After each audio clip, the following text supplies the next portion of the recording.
3 in the morning, 7 months pregnant, and I'm staring at a diamond earring that isn't mine, tangled in the sheets where my Found this in husband your should have jacket been pocket. sleeping.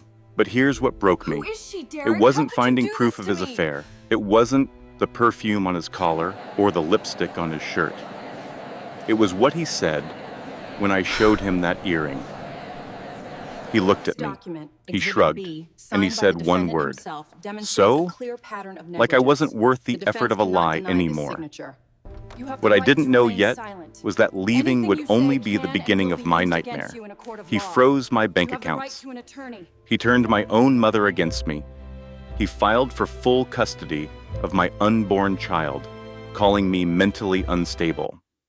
He had lawyers, money, power, connections. I had $47 and a suitcase, but I also had something he never expected. 2 years of documented evidence hidden in a place he'd never think to look, and a secret that would destroy everything he'd built. This is the story of how I lost everything I thought I wanted and found everything I actually needed. Stay with me until the end, because the twist that took him down, you'll never see it coming. Value statement and lesson. Before we begin, I want you to know why this story matters. This isn't just entertainment. This is validation for every woman who's ever been told she's crazy when she knew something was wrong. This is proof that leaving isn't weakness. It's wisdom. Inside this story, you'll find 9 real, actionable pieces of advice. Things like how to document abuse safely, how to protect yourself financially before you file, how to survive when everyone you love has been turned against you. The message of this story is simple but powerful. Your worth isn't measured by who stays. It's measured by who treats your heart with care. And sometimes the most powerful victory isn't revenge. It's choosing yourself. I found my husband's mistress's earring in our bed at 3 in the morning. But that wasn't the moment I decided to leave. No, that moment came 6 hours later, when I realized he wasn't even going to lie about it anymore. He just shrugged, like I wasn't worth the effort of a lie. My name is Caroline Thompson. Most people call me Carrie. And this is the story of how I lost everything I thought I wanted and found everything I actually needed. It started on a Tuesday night in October, the kind of cold, crisp Manhattan night where the city lights seem sharper somehow, like the universe is paying closer attention than usual. I was 7 months pregnant, and I woke up alone in our king-sized bed for the 3rd time that week. The sheets on Derek's side were cold. Not just empty, but cold, like he hadn't been there for hours. I reached for my phone on the nightstand. 2:47 in the morning, no missed calls, no texts, just the same lock screen photo of our wedding day that I kept telling myself meant something. My back ached as I pushed myself up against the headboard. The baby kicked, restless, like he could sense something was wrong even before I could. I placed my hand on my swollen belly and whispered what I always whispered when Derek wasn't home. We're okay. We're going to be okay. But even as I said it, I knew I was lying. I tried calling him. Straight to voicemail. I tried again. Same result. The 3rd time, I didn't even bother leaving a message. What was the point? He never listened to them anyway. I should have gone back to sleep. That's what the old Carrie would have done. The Carrie who believed every excuse, who swallowed every lie, who told herself that marriage was supposed to be hard and she just needed to try harder. But something made me get up that night. Maybe it was the baby. Maybe it was exhaustion. Maybe it was the fact that I'd spent 7 months growing a human being while my husband grew more and more distant. And something inside me had finally cracked. I walked to the bedroom window and looked down at the street. His parking spot was empty. His Mercedes, the one he loved more than he'd ever loved me, was gone. I turned back to the bed, and that's when I saw it. Something glinting on his pillow. Something small and sharp, catching the light from the street below. I walked closer, my heart starting to pound in a way that had nothing to do with pregnancy hormones. I reached down and picked it up. A diamond earring. A single perfect, expensive diamond stud. I don't own diamond studs. I never have. Derek always said they were too flashy for someone like me, too confident. He preferred me in pearls, modest and quiet. The kind of woman who didn't draw attention. I held that earring in my palm and felt my entire world shift on its axis. For a moment, I tried to explain it away. Maybe it was his mother's. Maybe it fell out of a gift bag. Maybe there was a perfectly reasonable explanation that didn't involve what I knew. Deep in my bones, it involved. But I was done lying to myself. I'd been done for longer than I wanted to admit. I sat on the edge of the bed, that earring burning a hole in my hand, and I waited. I waited for 3 hours, watching the sky turn from black to gray to pale gold. I waited until I heard his key in the lock, his footsteps in the hallway, his voice humming some song I didn't recognize. He walked into the bedroom smelling like whiskey and perfume. A sweet, expensive perfume that wasn't mine. His tie was loosened, his hair slightly disheveled, and he had the look of a man who'd just had a very satisfying night. He saw me sitting there and stopped. For just a second, something flickered across his face. Surprise, maybe, or annoyance, but not guilt. Never guilt. "Hey," he said, like it was noon on a Sunday and not 6 in the morning after he'd been gone all night. "You're up early." I held up the earring. I didn't say anything. I just held it up and watched his face. And here's the thing about Derek Mitchell. He was a brilliant liar. He'd lied to me for years about where he was, who he was with, why he was late, why he seemed so distant. He was so good at lying that sometimes I wondered if he even knew the difference between truth and fiction anymore. But that morning, he didn't even try. He looked at the earring, he looked at me, and he shrugged. "So?" he said, that single word, that single dismissive, careless word, it broke something inside me that I didn't even know could still break. "So?" I repeated. "Derek, this isn't mine. This was in our bed." He walked past me toward the bathroom, already unbuttoning his shirt. "I know," he said over his shoulder. "Vanessa must have left it." He said her name. He said her name like it was nothing. Like I was nothing. I sat there, frozen, as I heard the shower turn on, as I heard him start whistling that same song, as I realized that I had spent 6 years of my life with a man who didn't even respect me enough to lie anymore. That's when I knew. I wasn't competing with another woman. I was competing with his complete lack of care, and I had already lost. I stood up slowly, my hand on my belly, my heart pounding so hard I could feel it in my throat. I walked to the bathroom door, but I didn't open it. I didn't scream. I didn't cry. I didn't do any of the things he probably expected me to do.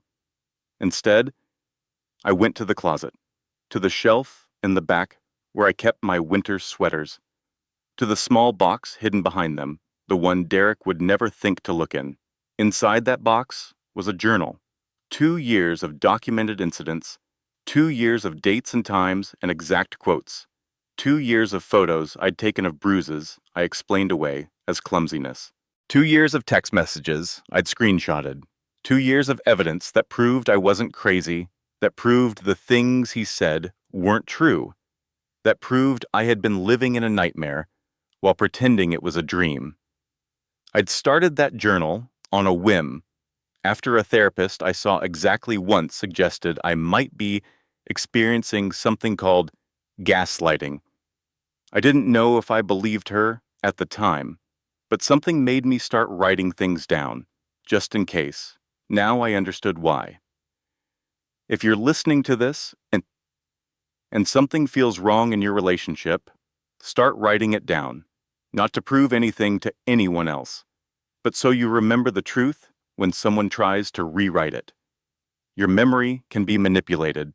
Paper cannot. I took the journal and I started to plan. 2 hours later, while Derek was at the office doing whatever he did all day, My phone buzzed with a text from an unknown number. I know you found my earring. We need to talk, V. I stared at that message for a long time.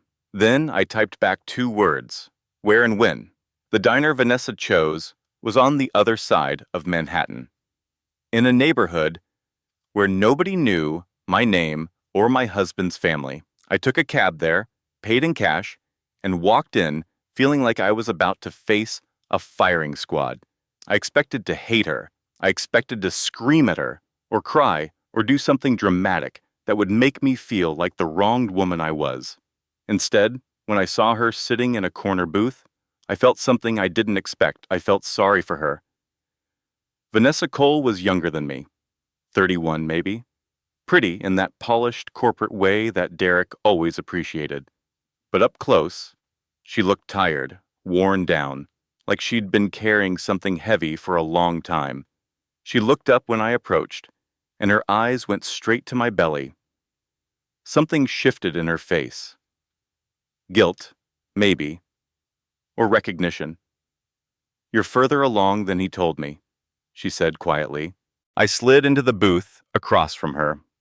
What exactly did he tell you? She laughed, but there was no humor in it. That you two were basically divorced, that you were mentally unstable, and he was just staying until the baby was born, that you had an arrangement. I felt my jaw tighten. And you believed him?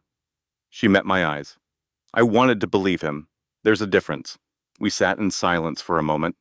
The waitress came by, poured us both coffee, and left without asking questions. Smart woman, why did you text me? I finally asked. Vanessa pulled out her phone and slid it across the table. Because I thought you should see this. On the screen was a photo. Derek at a restaurant, his arm around a woman who wasn't me and wasn't Vanessa. Then another photo. Derek at a hotel bar with someone else, then another, and another. I counted 7 different women before I stopped scrolling. I'm not even the only one, Vanessa said quietly. I thought I was special. I thought he was going to leave you for me, but I'm just the current one. There's always been others. I should have felt devastated. Part of me did, but a bigger part of me felt something unexpected. Validation. Proof that I wasn't crazy. Proof that every instinct I'd suppressed for years had been right. Why are you showing me this? I asked. Vanessa took a long breath. Because Derek Mitchell is not just a cheater. He's dangerous. And I think you know that. I didn't answer. I didn't have to. She continued. He promised me a promotion. Said if I played along, I'd make junior partner by the end of the year. Then when I tried to end things, he threatened my job. Said he'd make sure I never worked in finance again. She pulled out a folder from her fuss and placed it on the table. I've been documenting everything, recording conversations, saving texts. I was going to file an HR complaint, but then I found out about the other women, and I realized this is bigger than just me. I opened the folder. Inside were printouts of text messages, photos, bank statements I didn't recognize. What is this? I asked, pointing to the statements. Vanessa's voice dropped. Offshore accounts. Money he's been moving out of the company for years. Gambling debts, Carrie. Big ones. Derek isn't rich. His mother controls the family money. He's been stealing from clients to pay off what he owes. My blood went cold. I knew Derek gambled. I knew he spent money freely. But this was something else entirely. Sometimes the person you think is your enemy is just another victim wearing a different mask. I looked at Vanessa, and for the first time, I saw her clearly. Not as the other woman, but as someone else who had been caught in Derek's web. What do you want from me? I asked. Nothing, she said. I just thought you should know what you're dealing with before you try to leave. Because Carrie, when you leave, and you should leave, he's not going to let you go quietly. She was right. I knew she was right.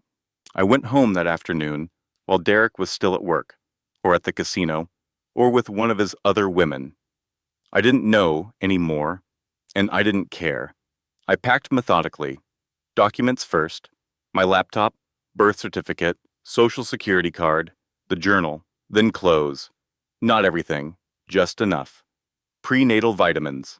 The sonogram photo I kept on the refrigerator. I stood in our bedroom, the room where I'd spent 6 years pretending to be happy, and I took one last look around. Then I did something petty, something small and childish, and completely satisfying. Derek had a collection of expensive watches, 12 of them, all displayed in a glass case like trophies. He loved those watches more than he'd ever loved me. I didn't take them. I didn't break them.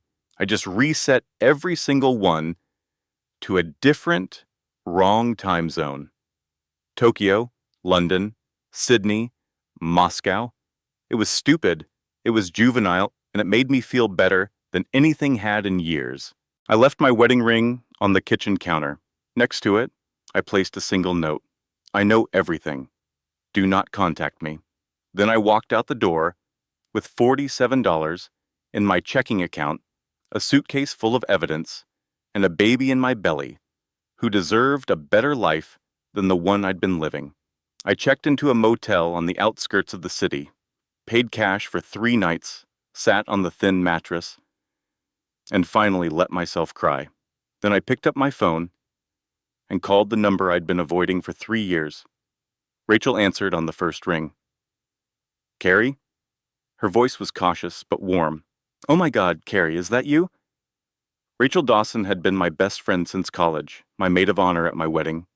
The person who tried to warn me about Derek before I married him. The person I pushed away because Derek convinced me she was jealous and toxic and trying to sabotage our happiness.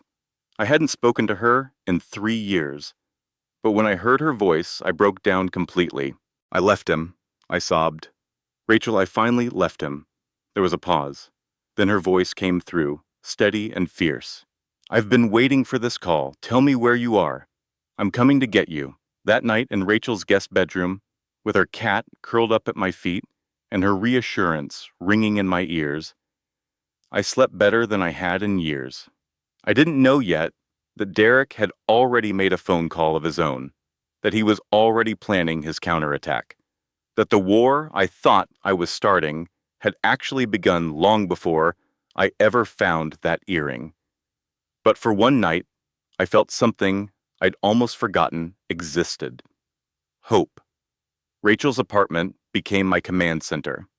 She was a divorce attorney, one of the best in Manhattan, and she shifted into professional mode the moment I walked through her door. Okay, she said, spreading documents across her kitchen table. First things first, we need to secure copies of every financial record you can access. Bank statements, tax returns, property deeds, investment accounts, everything. I looked at the pile of papers I'd brought. I have some of it, but Derek handled most of our finances. Rachel nodded grimly. They always do.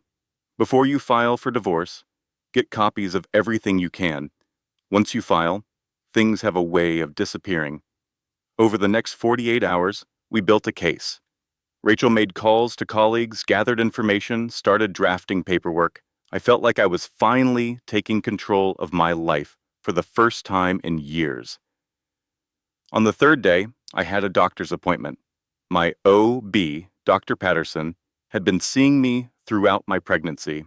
She was kind, thorough, and completely unaware of the disaster my personal life had become.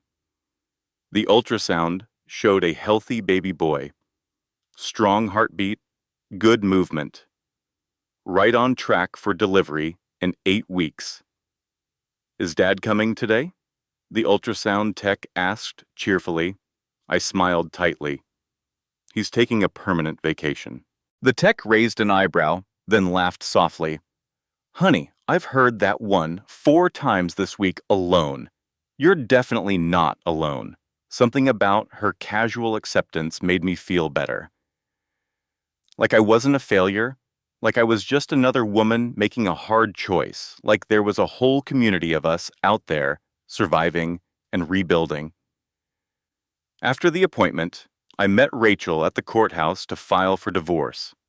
I also requested a temporary restraining order, citing emotional abuse and concerns about harassment.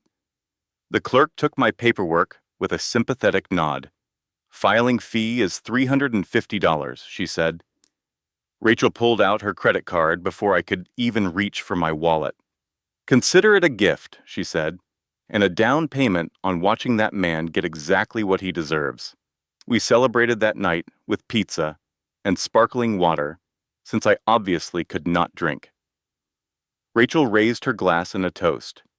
To new beginnings, she said. The hard part is over. I clinked my glass against hers, feeling lighter than I had in months. I should have known better. The hard part wasn't over. It hadn't even started. The next morning, I woke up to Rachel pounding on the guest room door. Carrie. Her voice was tight, controlled, professional. I need you to come see this. I found her at the kitchen table, laptop open, face pale with fury. Derek filed first, she said flatly. What? She turned the screen toward me. He filed for divorce yesterday morning, before you did. He's claiming you abandoned the marital home. He's claiming you're mentally unstable based on therapy records from 4 years ago. And he's petitioning for full custody of your unborn child. The room tilted. I grabbed the edge of the table to steady myself. How? I whispered. How did he know? Rachel scrolled through the documents, her jaw tight. His lawyer is William Sterling. Old family friend. They've been planning this for a while, Carrie. Look at the dates on some of these exhibits. I looked. Evidence gathered over months. Statements prepared in advance.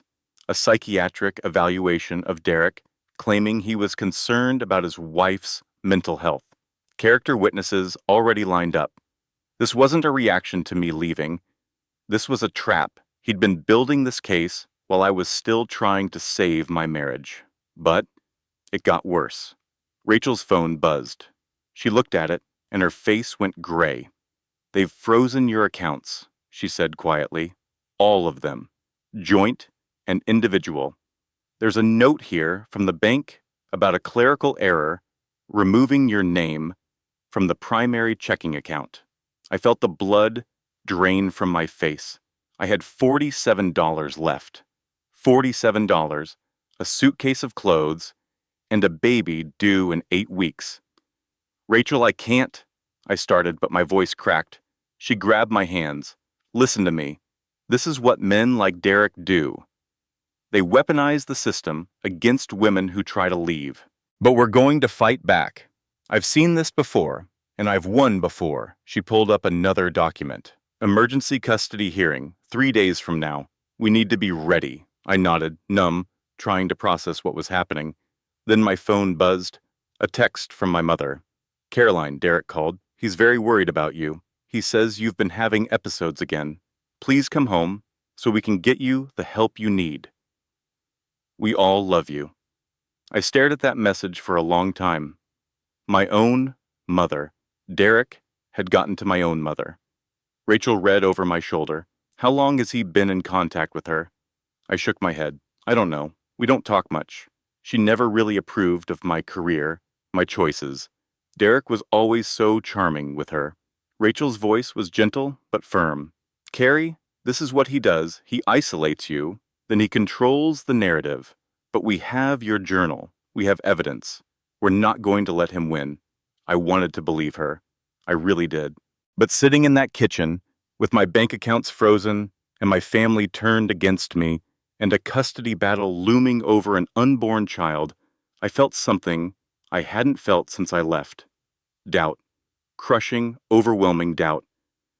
Maybe I am crazy, I whispered. Maybe everyone else can see something I can't. Maybe I'm the problem. Rachel grabbed my face with both hands, forcing me to look at her.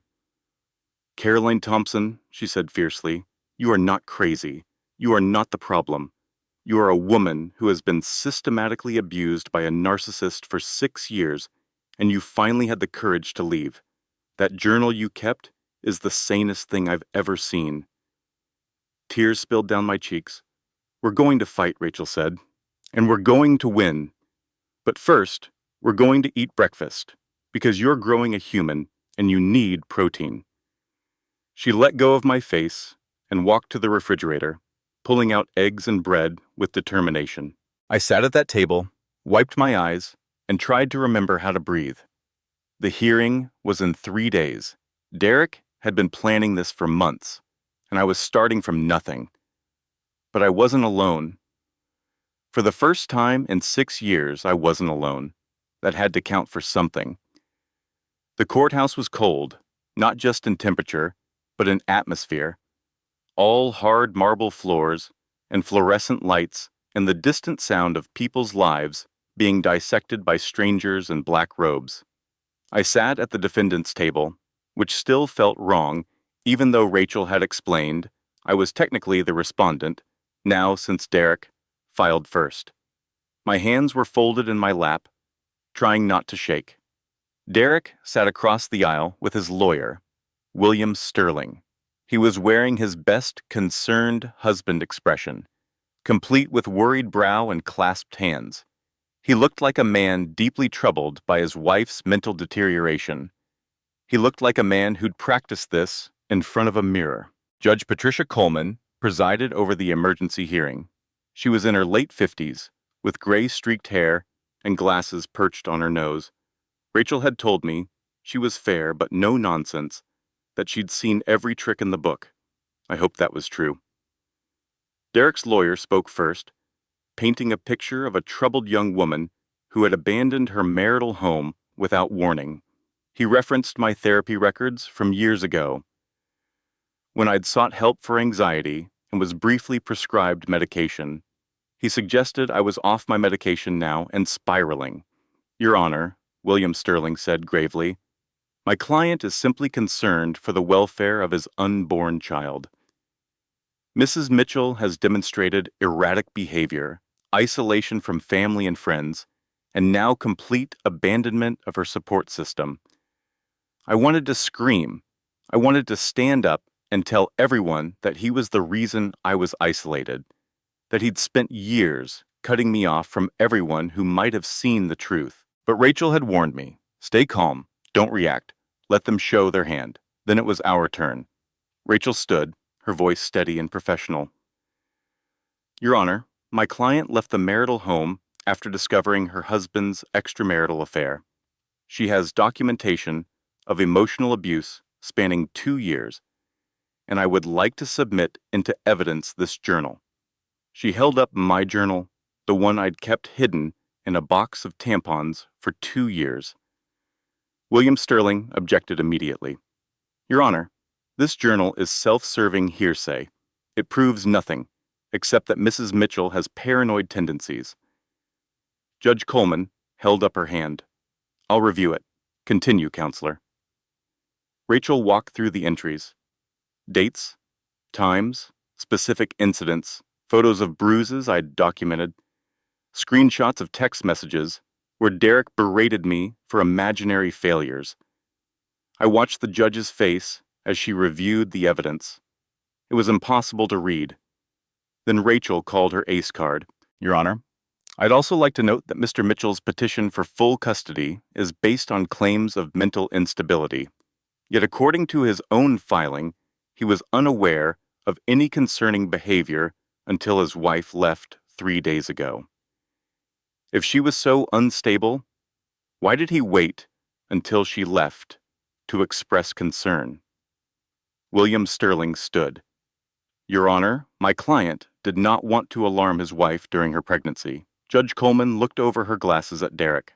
Mr. Mitchell, were you aware your wife was keeping a journal documenting alleged abuse? Derek's mask slipped, just for a second. A flash of rage crossed his face before he smoothed it back into concern. No, Your Honor. I had no idea she felt that way. The judge made a note. Then she looked at Derek's lawyer. Counselor, if you use the word hysterical one more time in this proceeding, I'm going to assume you're the one in need of medical attention. A tiny spark of hope ignited in my chest. Judge Coleman issued her ruling. Joint temporary custody of the unborn child. Pending further evaluation. Restraining order denied, but with a warning. Mr. Mitchell, she said, looking directly at Derek, I've been doing this for 30 years. I know what coercive control looks like. I'm watching. Derek's jaw tightened, almost imperceptibly. Outside the courthouse, Rachel hugged me. That went better than expected, she said. Joint custody means he can't take the baby, and the judge clearly sees through him. I nodded, but something still felt wrong. Derek had been too calm, too prepared. He was planning something else. That night, I found out what. I was staying in a small motel while we figured out my next steps. Rachel had loaned me money for a week's worth of lodging and groceries. I was supposed to be safe. I came back from getting dinner to find my motel room door slightly ajar. My heart stopped. I pushed the door open slowly. The room was trashed, drawers pulled open, mattress askew, and my laptop, the one containing the backup of my journal and all my evidence, was gone. I called the police. They came, took a report, asked if I was sure I hadn't misplaced it, asked if maybe I'd left the door unlocked. "Ma'am," one officer said, not unkindly, "without any witnesses or evidence of forced entry, there's not much we can do." I knew who had done this. I knew it in my bones. But Derek had been at a charity dinner all evening, dozens of witnesses, an airtight alibi. He hadn't done it himself. He'd sent someone. I sat on the edge of that violated bed and felt the last of my hope crumble. He was never going to stop, no matter what I did, no matter how far I ran. He was always going to be one step ahead. My phone rang. "Rachel." "Carrie?" Her voice was urgent. "Are you okay? I just heard about the break-in." "How did you hear?" I asked, my voice hollow. A pause. "Carrie, Derek's lawyer just filed a motion citing your unstable living condition. They have photos of your motel room. Photos that were taken tonight." The room spun. "They're not going to stop," I whispered. "Rachel, they're never going to stop. Then we don't stop either," Rachel said fiercely. "Get whatever you can and come to my place. We'll figure this out." I packed what little I had left and walked out of that motel room. Somewhere in the city, Derek was probably celebrating, probably thinking he'd won. But I still had my journal, the original, the one I carried with me everywhere. And I still had Rachel. The fight wasn't over. It was just beginning.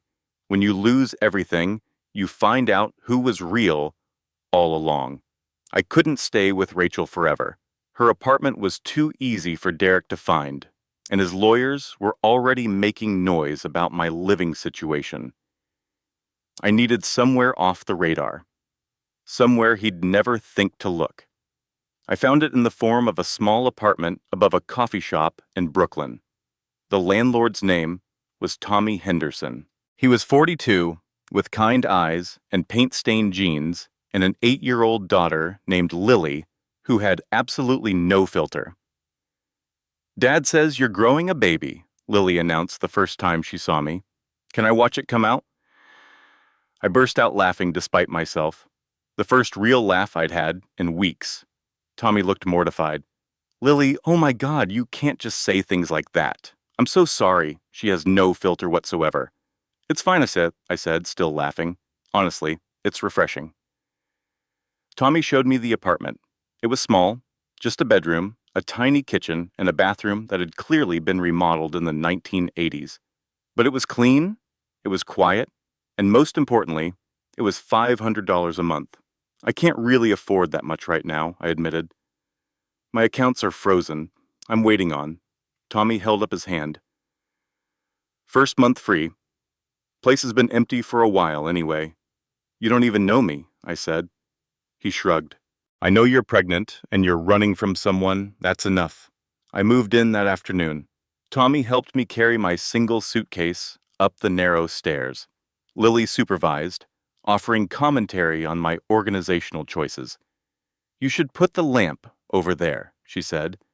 "The light's better. Also, do you like pancakes? Dad makes really good pancakes."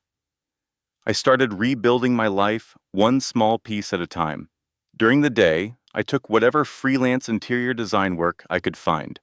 painting rooms for $200, rearranging furniture for elderly clients who just wanted someone to talk to, helping Tommy redesign the coffee shop downstairs in exchange for free coffee and a place to work. When you're starting over, any income is dignity. Don't wait for the perfect opportunity. Take the small ones and stack them. The money wasn't much, but it was mine. It was proof that I could survive without Derek. Then Vanessa Cole reappeared. She called me on a Tuesday afternoon, her voice tight with urgency. I filed my HR complaint, she said. They're investigating Derek, but I found something else, something you need to see. We met at the coffee shop downstairs. Tommy raised an eyebrow when he saw Vanessa, clearly wondering why I was meeting with a woman who looked like she stepped out of a Wall Street catalog. I'll explain later, I mouthed. Vanessa slid a folder across the table. His gambling debts. They're massive. We're talking 7 figures, Carrie, and he's been paying them on mobs with money from the firm. I stared at the statements, transfers to offshore accounts, payments to names I didn't recognize, a paper trail of fraud that Derek must have thought no one would ever find. He's not rich, Vanessa continued. The family money, everything you think you know about his finances, it's controlled by his mother. Margaret holds the purse strings. Derek's been bleeding the company dry to cover what he owes. I sat back, trying to process this. For years, Derek had made me feel small for not earning enough, for relying on his income, for not contributing equally to our lifestyle. And the whole time, he was the one hemorrhaging money. There's more, Vanessa said quietly. I've been in contact with 3 other women. Women he's done this to before. One of them filed a complaint 5 years ago. It was buried. Why are you telling me this? I asked. Vanessa met my eyes. Because if you're going to fight him, you should know what you're fighting. And because someone should have warned me. After she left, I sat alone in the coffee shop, staring at that folder like it might explode. Then I made a decision that scared me more than anything I'd done so far. I called Margaret Mitchell, my mother-in-law. We met at a church in Midtown, neutral ground.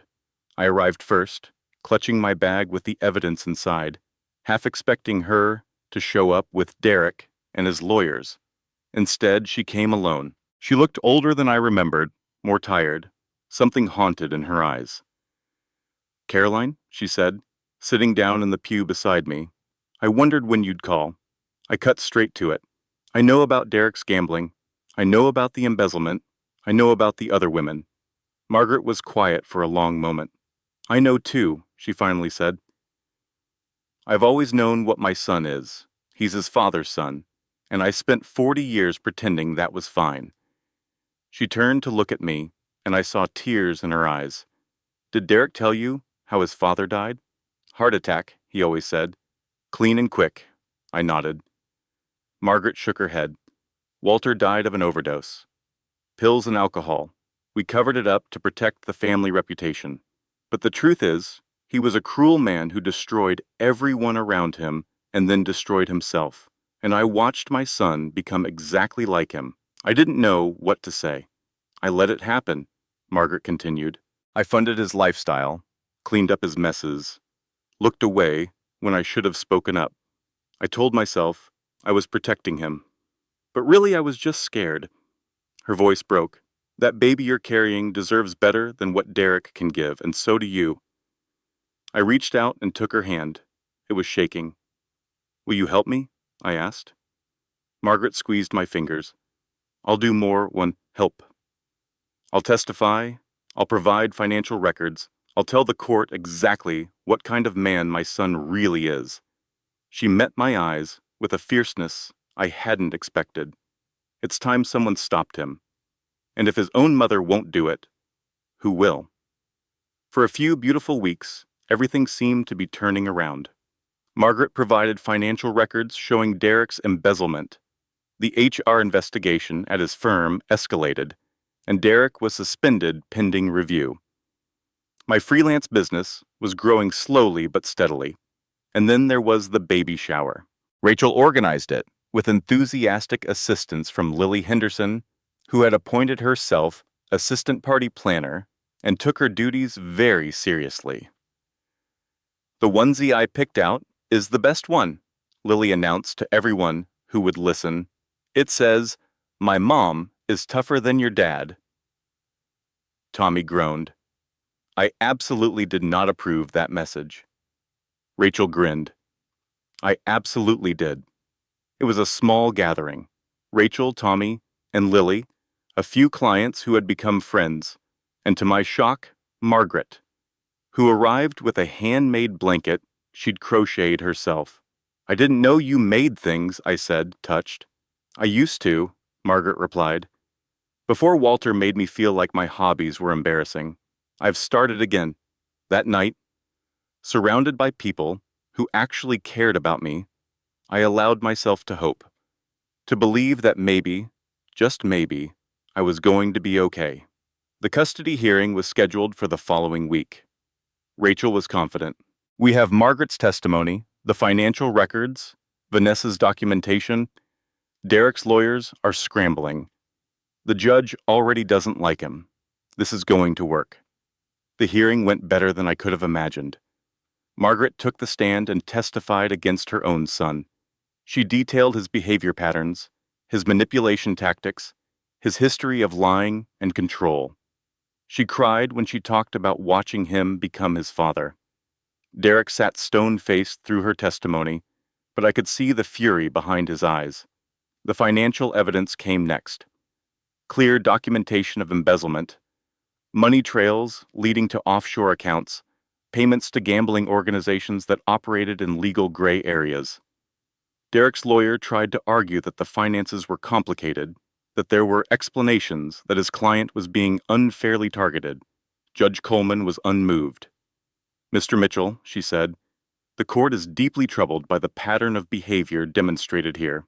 The evidence suggests not only financial impropriety, but a systemic effort to control and isolate your wife." She looked at Rachel. "I'm prepared to rule." My heart pounded. "Primary custody is granted to the mother," Judge Coleman announced. "The father will have supervised visitation only, pending further evaluation and resolution of the financial investigation." I couldn't breathe. Rachel grabbed my hand under the table. "You did it," she whispered. "Carrie, you actually did it." I looked at Derek across the courtroom.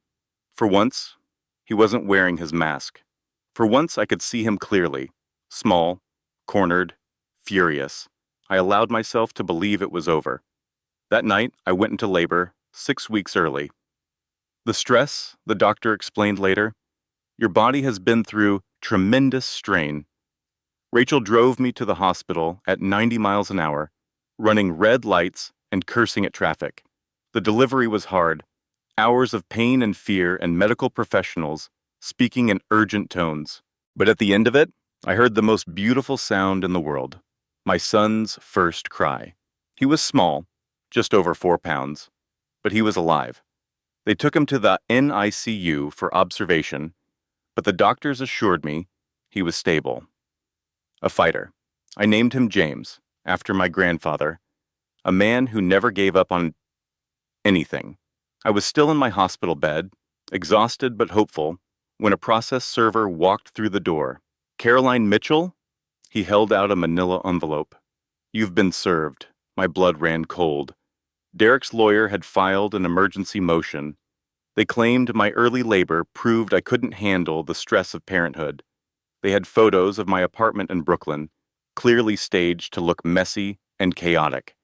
They had a statement from a psychiatrist claiming Derek was committed to treatment and ready to be a responsible father. They were petitioning to reverse the custody decision.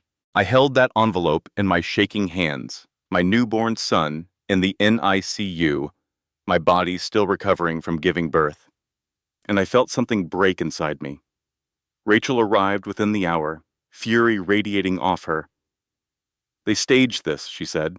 "They broke into your apartment while you were in labor and took photos. They're trying to argue you can't care for a child while you're literally in the hospital caring for a child. I couldn't speak. I just stared at the papers. Carrie, Rachel said firmly, look at me. We are not going to let this happen. Do you understand me? But for the first time since I left Derek, I didn't believe her. He was always going to win. He had more money, more connections, more lawyers. He had my family on his side. He had the system. What did I have? A newborn in the NICU. $47 to my name, and a sinking feeling that I had made a terrible mistake. I can't do this anymore, I whispered. He's going to win. He always wins. Rachel grabbed my hand. You want to know what you have? She said fiercely. You have evidence. You have witnesses. You have a judge who sees right through him. Her voice softened. And you have me. You have Tommy and Lily. You have Margaret. You have people who believe you and will fight for you. She squeezed my fingers. You are not alone anymore, Carrie. And that means everything. I spent 3 days in that hospital, shuffling between my recovery room and the NICU where James lay in his incubator, small and perfect, and fighting with everything he had. The moment you want to quit is the moment you need to remember why you started. One night, around 3 in the morning, I sat beside his incubator, watching his tiny chest rise and fall. The monitors beeped steadily, tracking his progress. I was alone. Rachel had gone home to sleep. The nurses were doing their rounds. It was just me and my son and the horrible thoughts that wouldn't stop circling. Maybe I shouldn't have left. Maybe Derek would be a better parent. Maybe James would be better off with stability, even if that stability came from a lie. I reached through the port in the incubator and touched his tiny hand. His fingers curled around my pinky, reflexive and perfect. I'm so sorry, I whispered. I'm sorry I brought you into this mess. I'm sorry I'm not stronger. I'm sorry I don't know how to fix this. James made a small sound. Not quite a cry, more like acknowledgement. And something shifted in me. When you're at your lowest, don't make permanent decisions. Just survive the next hour, then the next. Clarity comes after crisis. I wasn't fighting for myself anymore. I was fighting for someone who couldn't fight for himself. Someone who needed me to be stronger than I'd ever been. I withdrew my hand gently and stood up straighter. We're going to be okay, I said, my voice steadier than I felt. I promise you, James. We're going to be okay. The next morning, Rachel arrived with coffee and a battle plan. We need to go on offense, she said. No more reacting to his moves. We need to take control. Over the next week, while James grew stronger in the NICU, we built our case.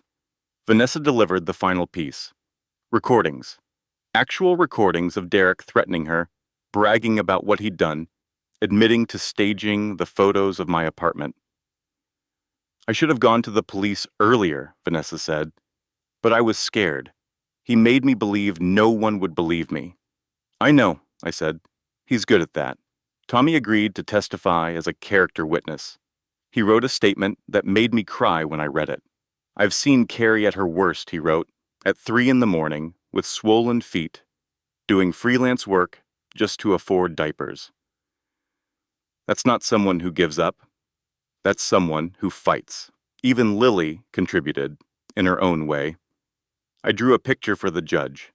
She told me solemnly, it shows you being a really good mom. I used my special markers. Tommy winced. We're probably not going to submit that as evidence. I hugged her anyway. Thank you, Lily. It's perfect. The day before the final hearing, Margaret came to visit me in the hospital. She looked different, older somehow, but also more at peace, like she'd finally stopped running from something she'd been avoiding for decades. I want you to know something, she said. I've been funding your legal fees through Rachel's firm. Anonymously. I stared at her. What? She sat down beside me. It was the least I could do. I failed to protect you from my son. I failed to stop him years ago when I should have. This is me trying to make it right. I didn't know what to say. There's something else, Margaret continued. I've established a trust fund directly in James's name. Not yours, not Derek's. His.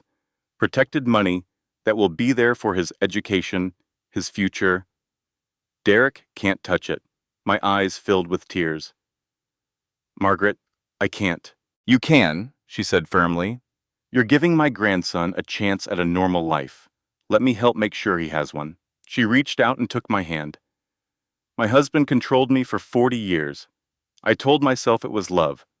When he died, I was relieved. That's not how you're supposed to feel when your husband dies. Her voice broke.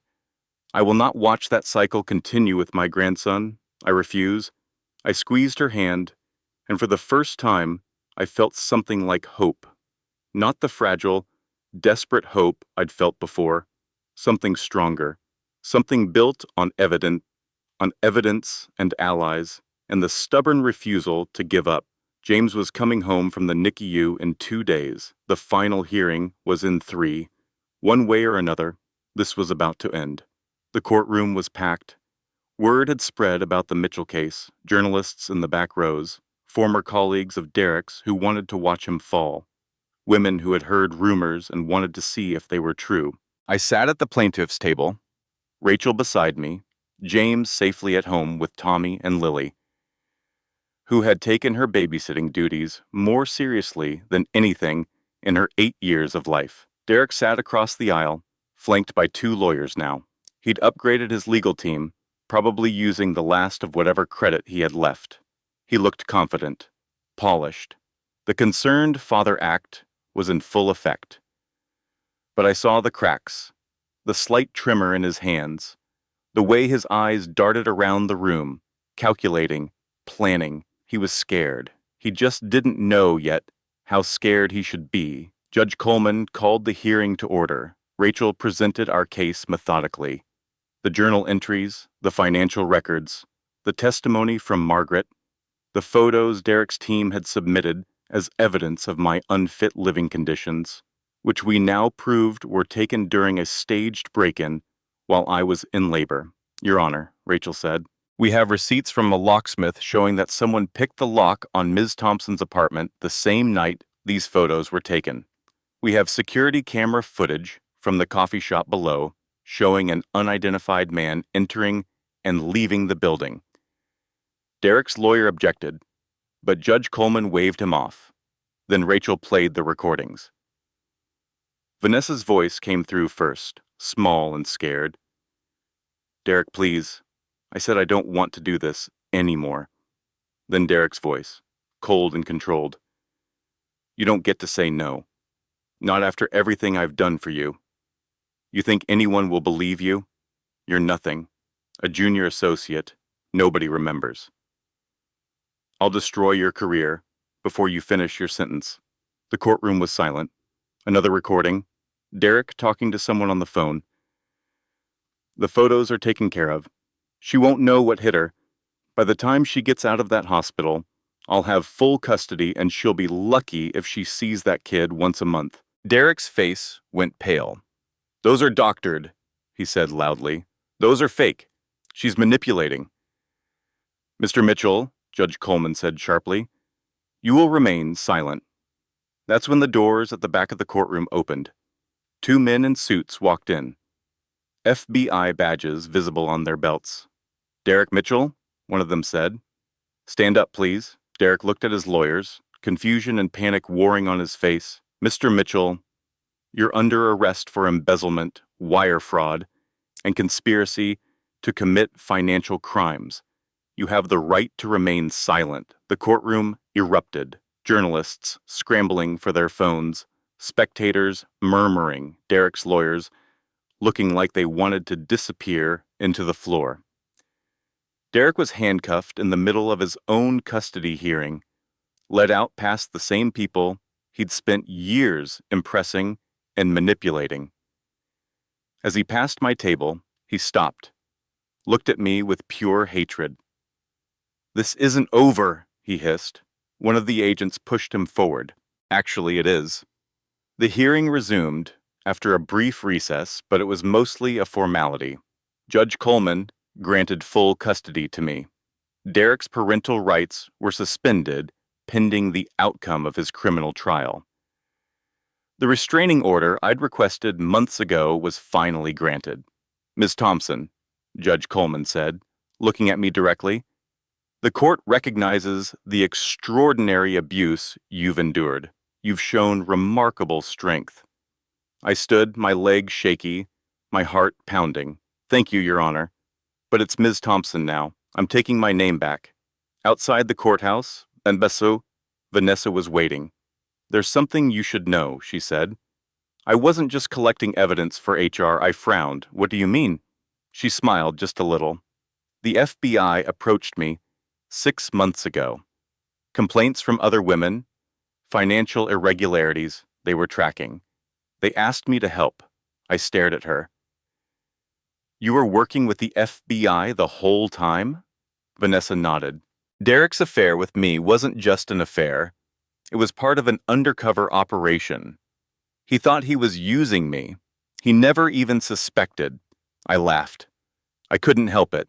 The absurdity of it all. The perfect poetic justice. A reporter approached me, microphone extended. Ms. Thompson, any comment on today's proceedings? I thought about it for a moment. I'd just like to thank my ex-husband, I said calmly, for teaching me that I deserve so much better than him. Rachel appeared beside me, grinning. And that is going to be tomorrow's headline. 6 months later, I stood in the doorway of my new design studio, watching the morning light spill across the hardwood floors. The space was small, but beautiful. Exposed brick, big windows, a drafting table in the corner, where I did my best work. My name was on the door, in simple gold letters. Thompson Design. I built this. Not Derek's money, not Margaret's charity, not anyone else's help. I built this with early mornings and late nights and the stubborn refusal to give up. James was in his playpen by the window, 6 months old, now healthy and happy, completely oblivious to everything his mother had survived to give him this life. Healing isn't linear. Some days you climb, some days you crawl. Both count. The truth is, those 6 months weren't easy. I was in therapy twice a week, working through trauma I hadn't even known was trauma. Some nights I still woke up in a panic, certain Derek was standing over my bed. Some days I couldn't get out of bed until noon, but I kept going, one step at a time, one day at a time. Healing doesn't mean forgetting, it means learning to carry the weight differently. Get professional help. There's no trophy for suffering alone. Tommy and Lily had become like family. I still visited the coffee shop every morning, not because I lived there anymore, but because it felt like home. Lily had taken her role as official James babysitter very seriously. She'd created an entire schedule, with color-coded activities and educational songs she'd learned from YouTube. I'm basically his second mom, she informed me one day. Except I don't do diapers. That's where I draw the line. Tommy just shook his head. I've created a monster, Rachel made partner at her firm. The Mitchell case had brought her visibility, but it was her skill that sealed the deal. We celebrated with champagne at her new corner office, James sleeping in his carrier, Lily explaining to everyone how she'd helped solve the case. You know, Rachel said, when we were alone, when you called me that night, I was about to quit. I'd lost 3 cases in a row. I was convinced I wasn't good enough.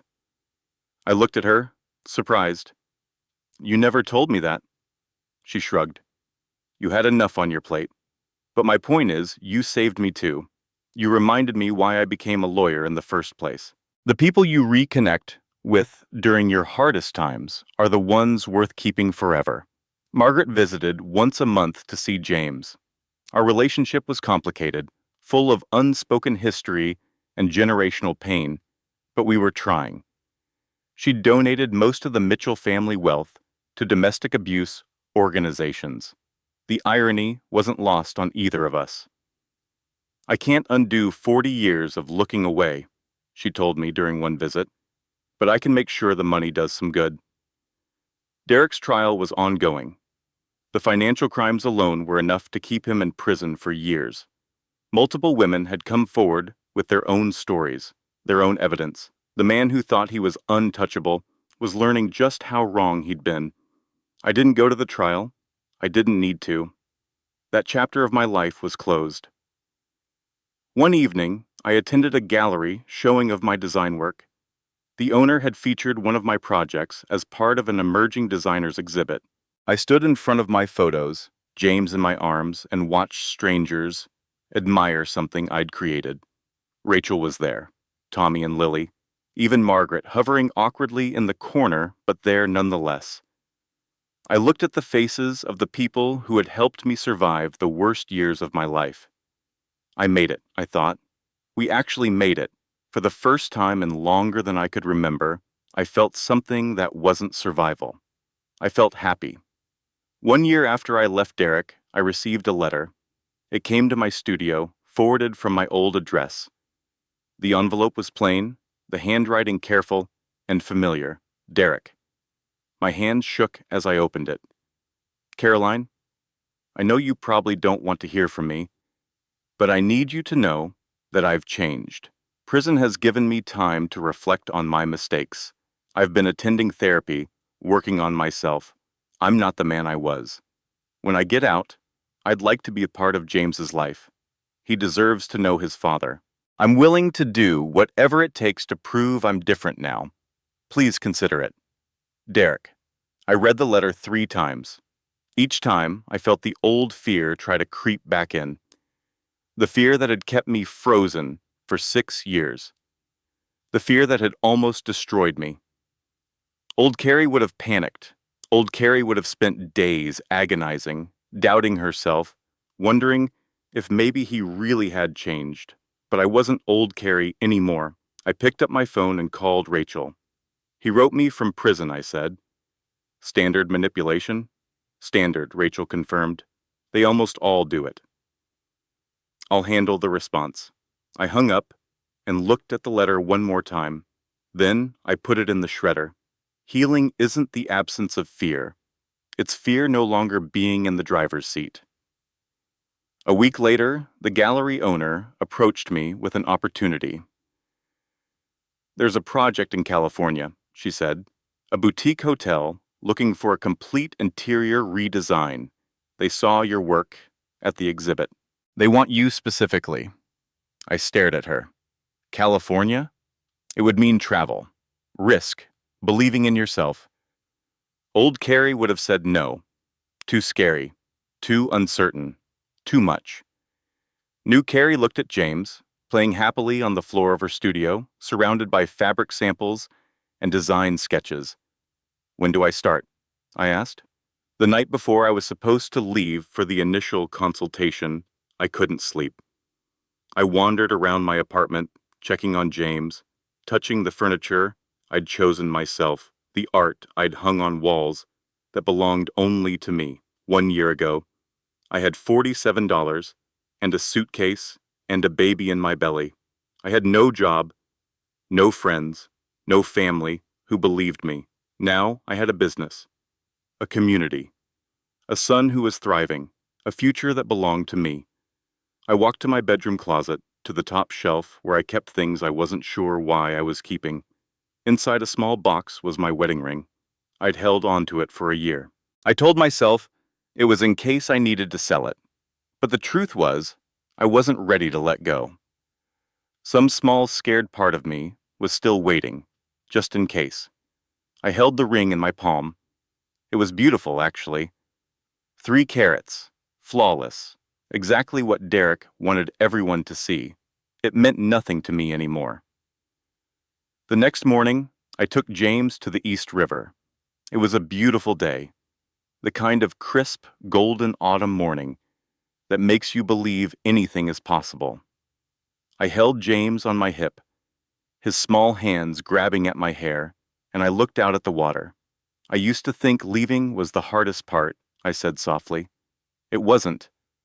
The hardest part was learning to stop waiting for someone else to save me. The hardest part was sitting with myself at 3 in the morning and deciding I was worth fighting for. The hardest part was building a life from nothing and trusting I could carry it. James made a sound. Not quite words yet, but interested, engaged. I reached into my pocket and pulled out the ring. I don't need a symbol of what I lost, I said. And I threw it into the river. It made the smallest splash, a tiny ripple that disappeared almost immediately. But I felt lighter than I had in years. I am the symbol of what I survived. I looked at James, and he looked back at me with his father's eyes, but his grandmother's smile. Let's go home, I said, and we did. If you're watching this at 2 in the morning, wondering if you should stay or go, wondering if anyone would believe you, this story is for you. And if you know someone who needs to hear this, someone trapped in a situation they can't see clearly yet, share this video with them. Sometimes the right story at the right time changes everything. Hit that subscribe button and turn on notifications so you never miss a story that speaks to your soul. Drop a comment below and tell me, have you ever had a moment when you finally decided enough was enough? I read every single comment, and your story might help someone else find their courage. Now let's begin. Closing disclaimer. This content was carefully researched, developed, and manually edited by our team to deliver meaningful lessons and genuine value to our audience. Every story we share is crafted with intention, designed not just to entertain, but to inspire, validate, and empower. Thank you for being part of this community. Your time and trust mean everything to us.